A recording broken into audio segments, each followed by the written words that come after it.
François Hollande s'y est engagé, il y aura autant d'hommes que de femmes dans son gouvernement. La parité est un sujet qui lui tient à cœur, comme il tient à cœur à la gauche en général. Ce qui est certain, c'est que les partis de gauche ont toujours été plus à l'écoute des revendications féministes et ont toujours plus repris à leur compte les revendications féministes. Et ça date pas de l'affaire DSK, ça date de bien avant. Mais autour de François Hollande, beaucoup d'hommes et peu de femmes. Certes, il y a Martine Aubry qui est promise un bel avenir. Il n'est pas exclu en effet qu'elle devienne Premier ministre. Il y a Ségolène Royal, son ex-compagne, qui ne devrait pas entrer au gouvernement mais éventuellement occuper la présidence de l'Assemblée nationale. Mais pour ce qui est des gros portefeuilles, la défense, les affaires étrangères, l'intérieur, où sont les femmes?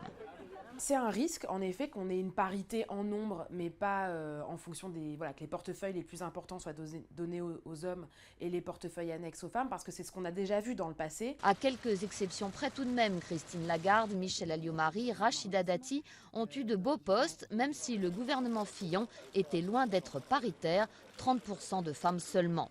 François Hollande ne devrait pas avoir de mal à faire mieux, mais les féministes ne sont pas dupes, le président devra donner autre chose que des strapontins à ses